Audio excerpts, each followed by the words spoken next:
આજે આપણે ધોરણ 10મા ની અંદર ચેપ્ટર નંબર 6 ત્રિકોણ વિશે અભ્યાસ કરવાના છીએ, જેની અંદર તો કે આપણે સ્વાધ્યાય 6.5 વિશે અભ્યાસ કરવાના છીએ. લાસ્ટ લેક્ચર ની અંદર પણ આપણે સ્વાધ્યાય 6.5 ના તો કે અમુક ક્વેશ્ચન સોલ્વ કર્યા હતા. આજે તો કે આપણે આ તેના આગળના ક્વેશ્ચન સોલ્વ કરવા જઈ રહ્યા છીએ. પરંતુ અહીંયા તો કે જે કંઈ પણ ક્વેશ્ચન આવવાના છે તે તો કે મોસ્ટ ઓફ બધા ક્વેશ્ચન તો કે જે છે તો કે પાયથાગોરસ પ્રમેય પર આધારિત છે. એટલે બધાને તો કે સૌપ્રથમ તો પાયથાગોરસનો પ્રમેય ખાસ બધાને આવડવો જોઈએ. ચાલો આપણે જોઈએ તો કે ક્વેશ્ચન નંબર 10. ક્વેશ્ચન નંબર 10 માં તમને શું આપે છે? એક 18 મીટર ઊંચો એક શિરોલંબ થાંભલો. 18 મીટર ઊંચો એક શિરોલંબ થાંભલો, થાંભલાના ઉપરના છેડાથી 24 મીટર લાંબા એક તારનો એક છેડો જોડાયેલો છે. તે તારનો બીજો એક છેડો એક ખીલા સાથે જોડાયેલો છે. થાંભલાના આધારથી કેટલા અંતરે ખીલો લગાવવામાં આવે તો તાર તંગ રહે. આપણો ક્વેશ્ચન એ છે કે થાંભલાના આધારથી કેટલા અંતરે ખીલો લગાડવામાં આવે તો તાર તંગ. તાર તંગ મીન્સ તો કે તાર એકદમ તો કે સીધો રહે. ચાલો આપણે સૌપ્રથમ એક આકૃતિ દોરીએ એટલે બધાને વધારે ખ્યાલ પડે. ધારો કે આપણી પાસે 18 મીટર ઊંચો એક શિરોલંબ થાંભલો છે. તો આપણે સૌપ્રથમ એક શિરોલંબ થાંભલો દોરીએ. ચાલો તો અહીંયા આપણી પાસે તો કે 18 મીટર તો કે થાંભલાની ઊંચાઈ ચાલો 18 મીટર શું છે તો કે થાંભલાની ઊંચાઈ. હવે એને શું કીધું તો કે આપણી પાસે જમીન પર કોઈ પણ એક જગ્યાએ ખીલો બાંધેલો છે. બીજું આપણને એવું કીધું છે થાંભલાના ઉપરના છેડાથી 24 મીટર લાંબા એક તારનો એક છેડો. ચાલો 24 મીટર તો કે શું છે તો કે તારની લંબાઈ. આપણે લઈ લઈએ 24 મીટર તારની લંબાઈ. ચાલો તારની લંબાઈ કેટલી છે? 24 મીટર. હવે આપણો આગળ ક્વેશ્ચન શું છે કે તારનો એક છેડો તો કે થાંભલા સાથે જોડાયેલો છે અને બીજો છેડો તો કે એક ખીલા સાથે જોડાયેલો. એનો મતલબ અહીંયા જે છે તો કે તે શું છે તો કે ખીલો. હવે ખીલા સાથે તાર એવી રીતે જોડાયેલો છે કે જેથી કરીને તાર તંગ રહે. આપણો ક્વેશ્ચન અહીં શું છે? થાંભલાના આધારથી, એટલે આ થાંભલાનો આધાર છે, થાંભલાના આધારથી ખીલા સાથે તો કે કેટલું અંતર છે. ચાલો આપણે સૌપ્રથમ તો કે અહીંયા નામ આપી દઈએ. અહીંયા તો કે આપણે A બિંદુ લઈ લઈએ, B બિંદુ લઈ લઈએ, C બિંદુ. અહીંયા તો કે કાટખૂણો બનશે. બરાબર. શું કામ? તો કે આપણી પાસે અહીં તો કે શિરોલંબ થાંભલો છે એટલા માટે તો કે તે જમીન સાથે કેટલા અંશનો ખૂણો બનાવશે તો કે 90 અંશના ખૂણો બનાવશે. ચાલો તો જે કંઈ પણ આપણે આકૃતિની અંદર દર્શાવેલ છે તે બધું તો કે આપણે વર્ણન લખીએ. તો સૌપ્રથમ આપણે શું અહીંયા લીધું તો કે AB બરાબર, ચાલો AB બરાબર શું લીધું તો કે થાંભલાની ઊંચાઈ. AB બરાબર થાંભલાની ઊંચાઈ. ચાલો કેટલી છે તો કે 18 મીટર છે.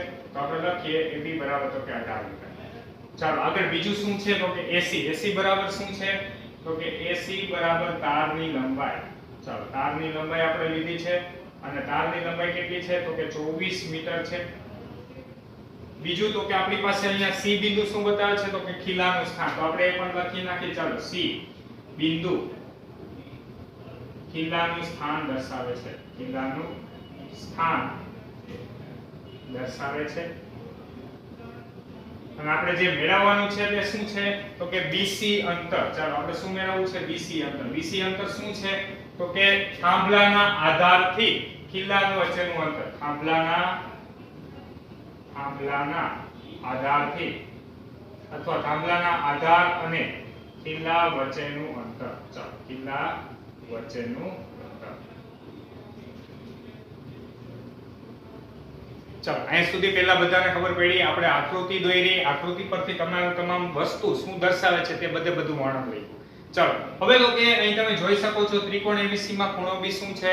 કાટખૂણો. તો આપણે લખીએ. ચાલો અહીં ત્રિકોણ ABC માં ખૂણો B બરાબર શું છે તો કે 90 અંશ. ચાલો ખૂણો B બરાબર 90 અંશ છે તો માટે પાયથાગોરસ પ્રમેય મુજબ શું લખી શકીએ? બોલો જી બધા. પાયથાગોરસ પ્રમેય મુજબ. યાદ છે કે બધા ભૂલી ગયા? શું હતો પ્રમેય? પાયથાગોરસનો પ્રમેય શું હતો તો કે કર્ણનો વર્ગ બાકીની બંને બાજુના વર્ગના સરવાળા જેટલો. ચાલો આપણે પાયથાગોરસનો પ્રમેય લખીએ. તો આ આકૃતિ માટે શું બનશે? કર્ણ તો કે AC. ચાલો AC નો વર્ગ AB નો વર્ગ એના પ્લસ શું આવશે? BC નો વર્ગ. ચાલો બધી વેલ્યુ મૂકીએ. તો સૌપ્રથમ AC બરાબર કેટલા છે તો કે 24. ચાલો 24 નો વર્ગ AB કેટલા છે તો કે 18 નો વર્ગ એના પ્લસ તો કે BC નો વર્ગ. ચાલો 24 નો વર્ગ કેટલો થાય તો કે 576. તો આપણે લખીએ. ચાલો 24 નો વર્ગ 576, 18 નો વર્ગ તો કે 324 એના પ્લસ શું આવશે તો કે BC સ્ક્વેર. ચાલો હવે તો કે BC સ્ક્વેર ને આપણે કરતા બનાવીએ તો 324 ક્યાં જવા દઈએ, સામેની સાઈડ જવા દઈએ, તો ફાઇનલી આપણને શું મળ્યું તો કે BC square is equal two 576 minus 324. ચાલો અહીંયા સુધી પહેલા બધાને સમજાવો. હવે 576 માંથી 324 બાદ કરી નાખીએ તો માટે BC square is equal to, ચાલો બધા ખાસ ધ્યાન આપજો, 6 માંથી 4 જશે તો કેટલા આવશે તો કે 2, ત્યારબાદ 7 માંથી 2 ગયા તો કેટલા આવ્યા 5 અને 5 માંથી 3 એટલે કેટલા મળ્યા 252. આપણે BC એટલે કે આપણે 252 નું શું વર્ગમૂળ કાઢવું પડશે.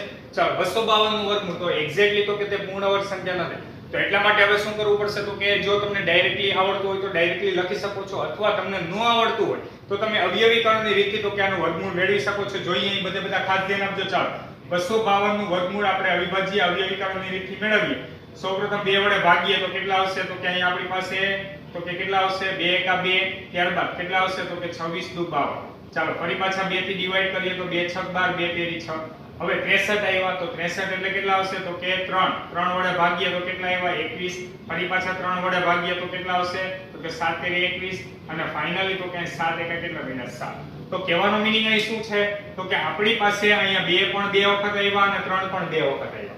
એનો મતલબ એવો થયો તો કે અહીંયા તો કે 4 અને 3 તેરી 9 એટલે કે 9 ચોક ને 36, 36 અને એને ગુણ્યા તમે 7 કરો 36 7 એટલે તમને કેટલા મળશે 252. પરંતુ 36 નું વર્ગમૂળ કેટલું થાય છે 6 થાય છે, બરોબર. એટલે 6 અને એને ગુણ્યા કેટલા આવશે વર્ગમૂળમાં 7. સમજાય છે બધાને? ફરી એકવાર શું બોલ્યો તો કે સૌપ્રથમ આ બધાનો ગુણાકાર કરો એટલે તમને 252 તો મળી જશે. એમાં જેટલી સંખ્યા બે વાર આવે તેટલીનું વર્ગમૂળ કાઢવાનું. એટલે આપણે અહીંયા અવયવ પાડવા હોય તો અહીંયા 4 અને 9 એટલે 9 ચોક ને કેટલા આવ્યા 36. તો બધા ખાસ ધ્યાન આપજો. હું અહીંયા કઈ રીતે લખું છું. ચાલો BC square is equal two 36 ગુણ્યા તમે 7 કરો તો કેટલા આવશે 252. ચાલો BC વર્ગમૂળ કાઢીએ તો BC બરાબર 36 નું વર્ગમૂળ કેટલું આવશે 6 અને 7 નું વર્ગમૂળ નો નીકળે એટલે 7 વર્ગમૂળમાં મૂકી દઈએ તો ફાઇનલી આપણને BC બરાબર કેટલા મળ્યા તો કે 6 વર્ગમૂળમાં 7. ચાલો BC ની વેલ્યુ મળી ગઈ, પણ BC આપણી પાસે શું હતું થાંભલાના આધાર અને ખીલા વચ્ચેનું અંતર. તો આપણે લખીએ માટે થાંભલાના આધાર, ચાલો થાંભલાના આધાર અને ખીલા વચ્ચેનું અંતર, અને ખીલા વચ્ચેનું અંતર ચાલો કેટલું મળ્યું તો કે ખીલા વચ્ચેનું અંતર બરાબર 6 વર્ગમૂળમાં 7. ના બધું શેમાં છે મીટરમાં, એટલે આપણે ફાઇનલી શું હશે મીટર. ચાલો ખબર પડી. હવે એપ્રોક્સિમેટલી જો આની વેલ્યુ કેટલી થાય આપણે એપ્રોક્સિમેટલી જોઈએ તો 7. તો 7 નું વર્ગમૂળ કેટલું થશે તો કે 7 નું વર્ગમૂળ એટલે કે આપણી પાસે 2 નો વર્ગ 4, 3 નો વર્ગ 9. કહેવાનો મીનિંગ 2 ની 3 ની વચ્ચે કઈક આની વેલ્યુ હશે, એટલે 2 પોઈન્ટ સમથિંગ કઈક આન્સર આવતો હશે. એટલે કે 6 દુ 12, 12 થી થોડોક તો કે આનો આન્સર કેવો હશે મોટો હશે. તમે અંદાજે તો કે કેલ્સી ની અંદર પણ એપ્રોક્સિમેટલી વેલ્યુ લઈને તો કે તમે અહીંયા તો કે વેલ્યુ મેળવી શકો, પરંતુ આપણે અહીંયા સુધી જ લખી રાખવાનું છે. ચાલો ખબર પડી બધાને? તો ફરી એક વખત જોઈએ આખો ક્વેશ્ચન. તો કે સાવ એટલે સાવ સહેલો છે, માત્ર તો કે એક ત્રિકોણ બન્યો એટલે પાયથાગોરસનો પ્રમેય. બસ પાયથાગોરસનો પ્રમેય તમને આવડતો હશે એટલે આ ક્વેશ્ચનમાં કાંઈ પણ અઘરું લાગશે નહીં. ચાલો તો સૌપ્રથમ બધા ક્વેશ્ચન નંબર 10 લખી નાખો, ત્યારબાદ આપણે આગળના ક્વેશ્ચન જોઈએ.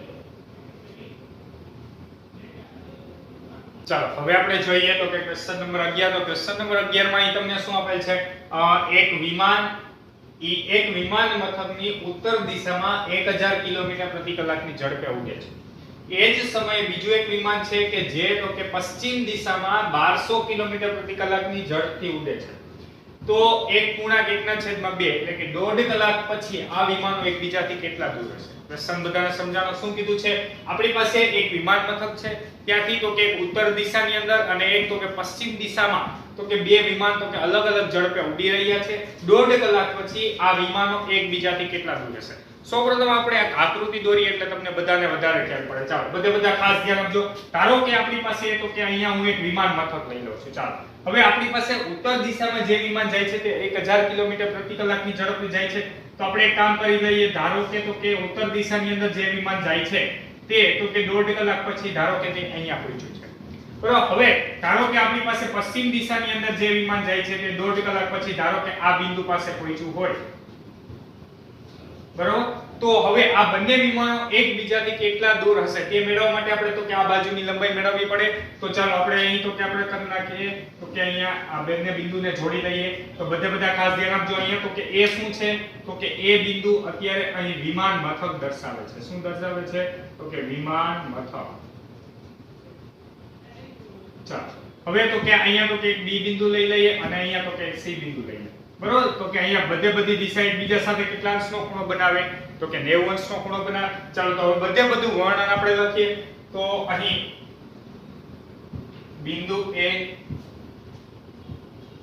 વિમાન મથક છે. ચાલો વિમાન મથક છે.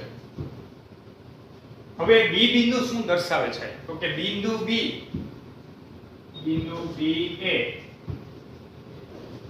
તો કે આપણી પાસે 1000 કિલોમીટર પ્રતિ કલાકની ઝડપથી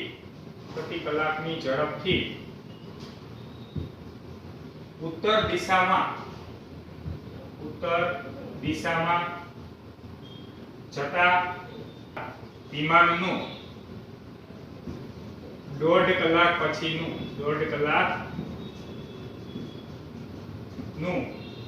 સ્થાન દર્શાવે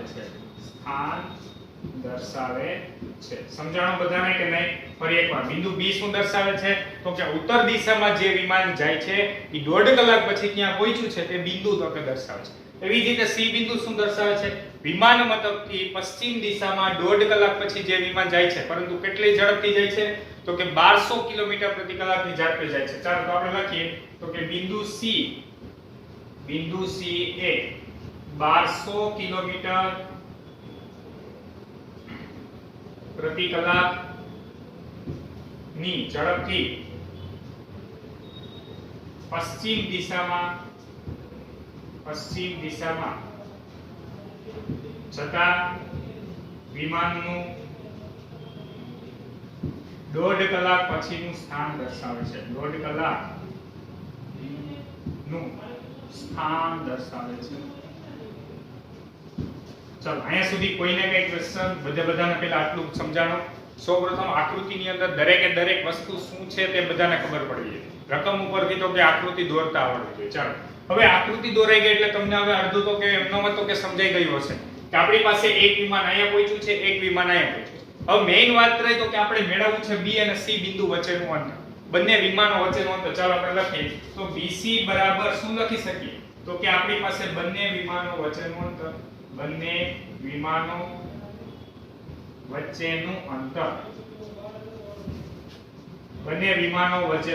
ચાલો આ વસ્તુ તો કે આપણે મેળવવાની છે. હવે બધાને તો ખબર પડી ગઈ હશે કે કાટકોણ ત્રિકોણની મદદથી તો કે આપણે આખો ક્વેશ્ચન મેળવવાનો છે.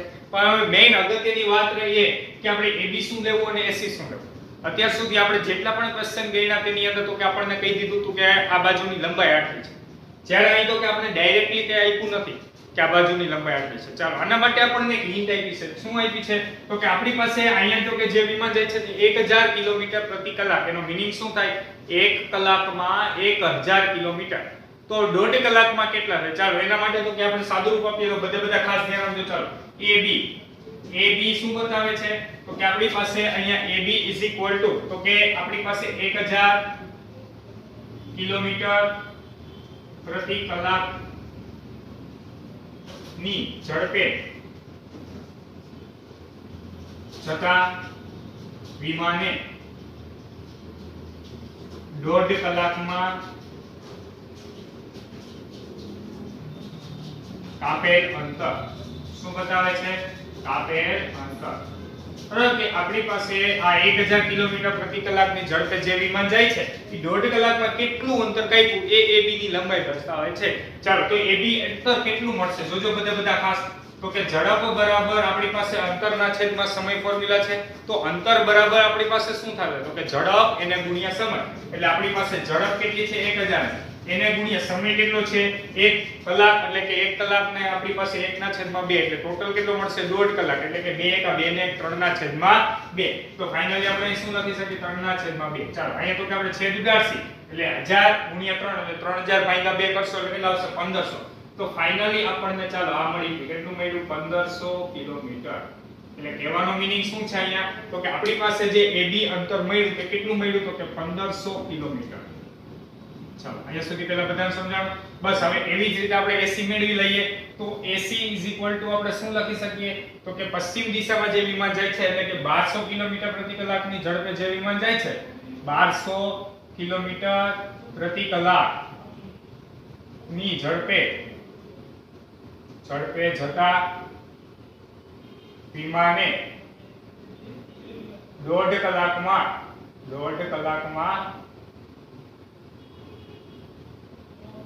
કાપેલ અંતર. ચલો અહીંયા તમને ઈઝી પડે એટલા માટે હું એક ફોર્મ્યુલા પણ અહીં લખી દઉં છું. આપણી પાસે ઝડપ બરાબર ફોર્મ્યુલા શું હતી તો કે અંતરના છેદમાં સમય. આ ફોર્મ્યુલા આપણી પાસે હતી તો આની ઉપરથી આપણે અંતર બરાબર શું લખી શકીએ તો કે અંતર બરાબર ઝડપ એને ગુણ્યા સમય. બરાબર. ડીચલ સુરેખ સમીકરણ અને દ્વિઘાત સમીકરણમાં આપણે ઘણી બધી જગ્યાએ કે ઝડપ અંતરના ક્વેશ્ચન સોલ્વ કર્યા છે એની અંદર તો કે આ ફોર્મ્યુલાનો યુઝ કરી ગયા છીએ તો અંતર બરાબર શું થાય ઝડપ ગુણ્યા સમય એટલે આ ઝડપ છે એને ગુણ્યા સમય. ચાલો એવી જ રીતે અહીંયા પણ આપણે અંતર આપણે મેળવીએ અંતર કેટલું થશે જોવો જી બધા તો કે અહીંયા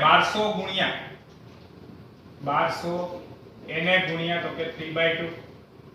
ચાલો 12 તેરી કેટલા એવા 36 ભાગ્યા 2 કરશો એટલે કેટલા મળશે 1800 એટલે ફાઇનલી તો કે તમને અહીંયા મળ્યા 1800 કિલોમીટર. ચાલો તો હવે આપણી પાસે તો કે બંને બાજુની લંબાઈ મળી ગઈ 1500 કિલોમીટર અને 1800 કિલોમીટર.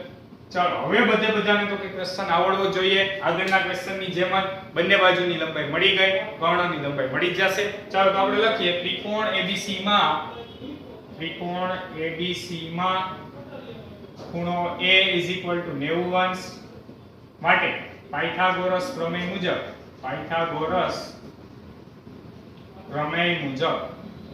ચાલો પાયથાગોરસના પ્રમેય મુજબ આપણે શું લખી શકીએ તો કે અહીંયા BC² કારણ કર્ણ કયો છે કાટખૂણાની સામેની બાજુ કર્ણ કયો છે BC. ચાલો BC² શું લખી શકીએ તો કે AB² NA AC². ચાલો બધી વેલ્યુ મૂકીએ. AB કેટલા છે તો કે 1500 એટલે 1500 નો સ્ક્વેર NA AC કેટલા છે તો કે 1800 નો સ્ક્વેર. ચાલો 15 નો વર્ગ કેટલો થાય 15 નો વર્ગ કેટલો થાય 225 એટલે 225 અને બે 0 ના કેટલા આવશે તો કે 4 0. તો ફાઇનલી આપણી પાસે આવું કંઈક મળ્યું. ચાલો એવી જ રીતે 1800 મીન્સ તો કે 324 18 નો વર્ગ બરાબર 18 નો 324 બે 0 ના કેટલા 0 આવે 4 0. તો ફાઇનલી આપણને આવું કંઈક મળ્યું. ચાલો ફરી પાછો આ બંનેનો સરવાળો કરીએ તો શું મળશે જોવો જી તો કે સૌપ્રથમ તો કે આ 4 0 તો એમનામ જ આવી જશે. ચાલો હવે 5 ને 4 કેટલા આવ્યા તો કે 9. ત્યારબાદ 2 ને 2 કેટલા આવ્યા 4 અને 3 ને 2 કેટલા આવ્યા 5. તો ફાઇનલી તમને BC² ચાલો આવું કંઈક મળ્યું. BC² તો કે આપણી પાસે 54,90,000 મળ્યા. હવે આપણે શું કરવું છે તો કે વર્ગમૂળ કાઢવું છે. બધા ખાસ ધ્યાન આપજો વર્ગમૂળ કાઢવા માટે તો કે 4 0 નું વર્ગમૂળ કેટલું થાય 2 0 કારણ હમણાં જ આપણે 2 0 ના વર્ગ કર્યો તો 4 0 કેટલા બરાબર 100 નો વર્ગ કેટલો થાય 10000. એવી જ રીતે તો કે 4 0 નું વર્ગમૂળ કાઢો તો 2 0 થાય. હવે તો કે માત્ર તો કે આપણે 549 નું વર્ગમૂળ કાઢ્યું છે. તો બધા ખાસ ધ્યાન આપજો. આપણે અવિભાજ્ય અવયવીકરણની રીતથી અવયવ પાડીએ. ચાલો 549 નું વર્ગમૂળ એટલે કે સૌપ્રથમ આપણે અહીંયા 9 છે એટલે 3 થી ડાયરેક્ટલી ડિવાઈડ કરીએ. ચાલો તો સૌપ્રથમ 3 * 1 = 3 2 * 3 = 24 3 તેરી 9. ચાલો ફરી પાછા તો કે 8 ને 9 ને 3 12 ફરી પાછા 3 થી ડિવાઈડ થશે તો ફરી પાછા 3 થી ડિવાઈડ કરીએ તો 3 6 18 3 1 3. ચાલો 61. હવે તો કે 61 આપણી પાસે કેવી સંખ્યા આવી ગઈ તો કે અવિભાજ્ય એટલે 61 ના હવે અવયવ નહીં પડે તો આપણે એમનો જ રાખીએ. ચાલો તો ફાઇનલી આપણી પાસે શું આવ્યું તો કે 3 તેરી ને 9. તો હવે આપણી પાસે તો કે અહીંયા 9 અને તો કે આપણી પાસે 61 એટલે ફાઇનલી જો આપણને BC બરાબર શું મળ્યું. આગળના ક્વેશ્ચનની જેમ જ બધા ખાસ ધ્યાન આપજો. હું અહીંયા 61 આપણે એક કામ કરીએ એક સ્ટેપ વધારે લખો તમને વધારે આઈડિયા. BC² = 61 ગુણ્યા 3 તેરી 9 એને ગુણ્યા તો કે આપણી પાસે આ 10000 શું કર્યું આપણે 549 ને એટલે કે 61 ગુણ્યા 9 અને 4 0 આપણે એમનો રાખ્યા છે. ચાલો હવે આપણે વર્ગમૂળ કાઢીએ તો BC = 9 નું વર્ગમૂળ કેટલું થાય 3 એટલે 9 નું વર્ગમૂળ 3. 4 0 નું વર્ગમૂળ કેટલું થાય 2 0 એટલે 2 0 લખ્યા અને 61 નું વર્ગમૂળ નો નીકળે એટલે આપણે એને વર્ગમૂળમાં એમનેમ રાખી દઈએ. તો ફાઇનલી તમને BC = આ પ્રમાણે કંઈક ચાલુ મળે. BC = તો કે 300 વર્ગમૂળમાં 61. હવે આ કેવા શું માંગે છે તો કે BC એટલે કે બંને વિમાનો વચ્ચેનું અંતર કેટલું હશે 300 વર્ગમૂળમાં 61. હવે આપણે અંદાજે જોઈએ તો 7 નો વર્ગ 49 8 નો વર્ગ 64 એટલે કે 7 પોઈન્ટ સમથિંગ હશે. 7 પોઈન્ટ સમથિંગ એટલે કે 2100 મીટર કરતા આનું કંઈક અંતર વધારે હશે. તમે એક્ઝેક્ટલી તો કે કેલ્ક્યુલેટર ની અંદર તો કે મેળવી શકો છો, પરંતુ અત્યારે આપણે તો કે આંસર રાખવાનો છે. ચાલો તો આપણે લખીએ માટે બંને વિમાનો વચ્ચેનું અંતર કેટલું મળ્યું તો કે 300 વર્ગમૂળમાં 61. અંતર ખાસ લખવાનો છે, અંતર અહીંયા શું છે કિલોમીટર. તો બંને વિમાનો વચ્ચેનું અંતર શું છે 300 વર્ગમૂળમાં 61 કિલોમીટર. ચાલો ફરી એકવાર આખો ક્વેશ્ચન જોઈએ. બધા ખાસ ધ્યાન આપજો. ક્વેશ્ચન તો કે તમને લખવામાં ખૂબ જ લેન્ધી લાગશે બરાબર, પરંતુ મેઈન અગત્યનું જેટલું કામ છે આટલું જ છે. સૌપ્રથમ ફરી એકવાર આખો ક્વેશ્ચન આપણે ઈઝીલી સમજીએ. આપણી પાસે તો કે એ વિમાન મથક હતું ઉત્તર દિશામાં 1000 ની સ્પીડે જાતું. કોઈ પણ વિમાન 1000 ની સ્પીડે જાતું હોય તો 1.5 કલાકમાં કેટલું કાપે તો કે 2 કલાકમાં 1000 ગુણ્યા 2 એટલે 2000 કિલોમીટર. તો આપણી પાસે 1.5 કલાકમાં કેટલું થાય 1500 થાય. તો એ વસ્તુ આપણે તો કે સૂત્રની મદદથી મેળવી. બીજી વસ્તુ તો કે હવે એથી પશ્ચિમ દિશામાં એક 1200 કિલોમીટરની ઝડપે જાતું હતું.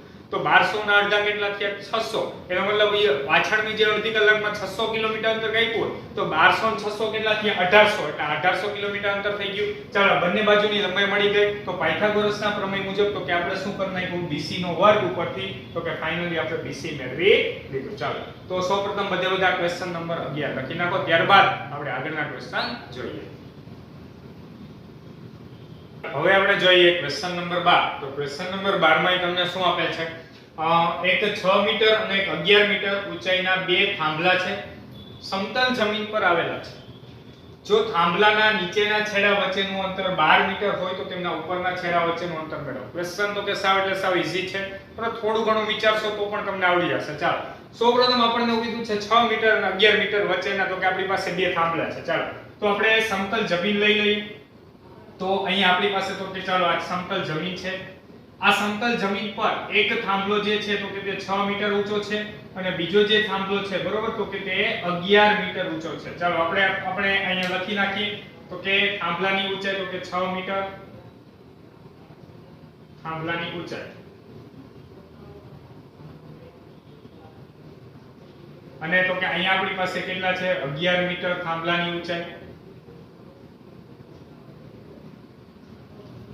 ચાલો અહીંયા સુધી પેલા બધાને ખબર પડી. હવે આગળ આપણને શું કીધું છે થાંભલાના નીચેના છેડા વચ્ચેનું અંતર 12 મીટર. ચાલો આ થાંભલાના નીચેના છેડા વચ્ચેનું અંતર કેટલું આપેલ છે તો કે 12 મીટર.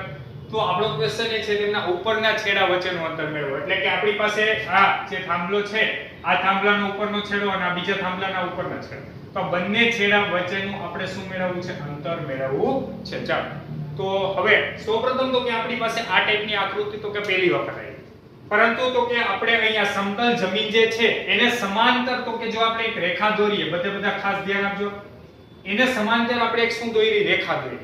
તો અહીં તમે જોઈ શકો છો આ તો કે 6 મીટર હોય તો આ પણ કેટલું થાય તો કે 6 મીટર જ થાય. હવે આટલો ભાગ જો 6 મીટર હોય તો આ ઉપરનો ભાગ કેટલો થશે 5 મીટર થશે, હા કે ના? અને આ તો કે આપણી પાસે 12 મીટર છે એટલે ફાઇનલી તો કે આ આપણને 12 મીટર મળી ગયું. હવે આ 12 મીટર છે, આ 5 મીટર છે, તો આ કર્ણની લંબાઈની રીતે તો કે આપણી પાસે ઉપરનો તો કે આ લંબાઈ મળી જશે. ચાલો તો આપણે સૌપ્રથમ નામ આપી દઈએ. તો અહીંયા હું AB લઈ લઉં છું અને અહીંયા તો કે આપણે CD લઈ લઈએ. ચાલો અને અહીંયા તો કે એક બિંદુ E નામ આપી દઈએ. તો સૌપ્રથમ આપણે લખી નાખીએ. ચાલો AB થાંભલાની ઊંચાઈ, AB થાંભલાની ઊંચાઈ, થાંભલાની ઊંચાઈ. ચાલો કેટલી લીધી છે AB બાજુના થાંભલાની ઊંચાઈ તો કે 6 મીટર. ત્યારબાદ તો કે આપણે જોઈએ તો કે CD પણ શું છે તો કે થાંભલાની ઊંચાઈ. ચાલો તો આપણે લખીએ થાંભલાની ઊંચાઈ એ કેટલી છે તો કે 11 મીટર આપણી પાસે છે. ચાલો બીજું તો કે BD બરાબર આપણી પાસે થાંભલાના નીચેના છેડા વચ્ચેનું અંતર. ચાલો થાંભલાના નીચેના છેડા વચ્ચેનું અંતર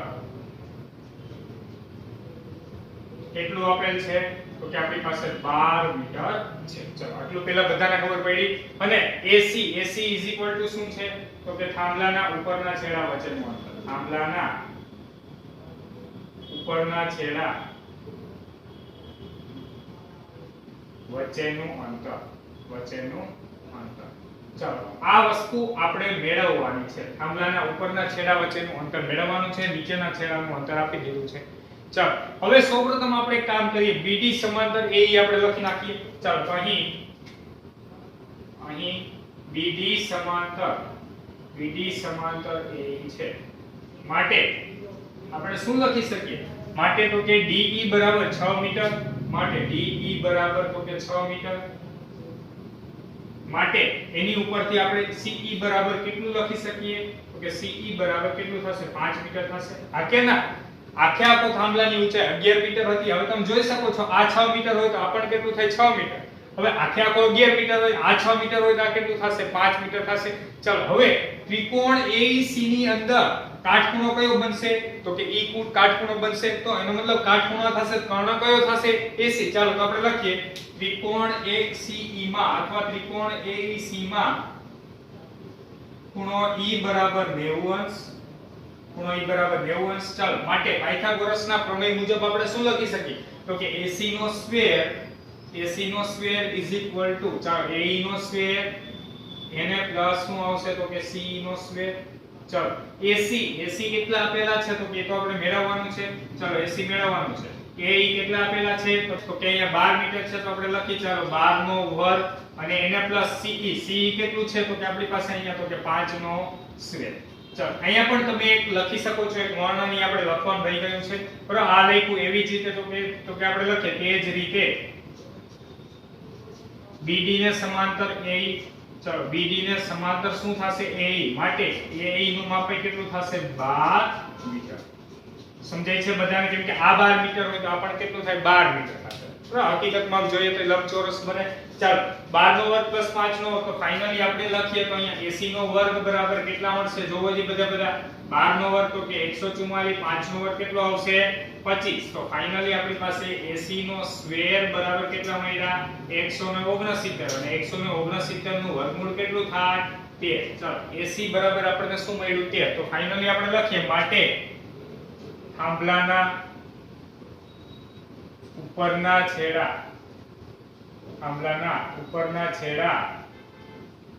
વચ્ચેનું અંતર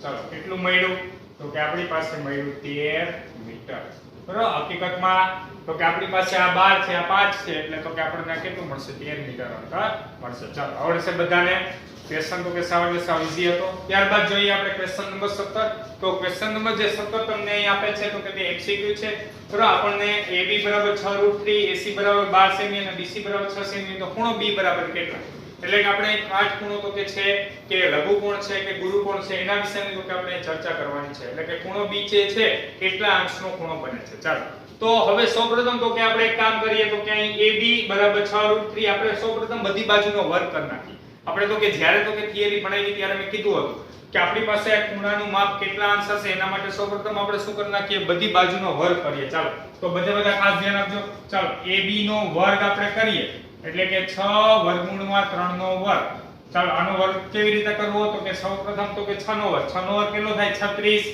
અને √3 નો વર્ગ કેટલો થાય 3 ચાલો 36 કેરી એટલે 6 તેરી 18 વધી આવી 1 3 તેરી 9 ને કેટલા આવ્યો 10 એટલે કે 6 વર્ગમૂળમાં 3 નો વર્ગ કેટલો આવ્યો 108 ચાલો AC નો વર્ગ કરીએ તો કેટલા આવશે તો કે 12 નો વર્ગ કેટલો થાય 144 ચાલો BC એટલે કેટલા છે તો કે અહીંયા તો કે 6 છે તો આપણે કરીએ 6 નો વર્ગ કેટલો આવ્યો 36 આની પરથી તમને ખબર પડશે કે કઈ બે બાજુ નાની છે તો અહીં તમે જોઈ શકો છો 36 છે આ 108 છે અને આ 144 તો એનો મતલબ BC અને AB બંને બાજુ તો કે AC બાજુ કરતા કેવી છે નાની તો મેં શું કીધું હતું તો કે બે નાની બાજુના વર્ગોનો શું કરવાનો તો કે સરવાળો ચાલો તો આપણે લખીએ હવે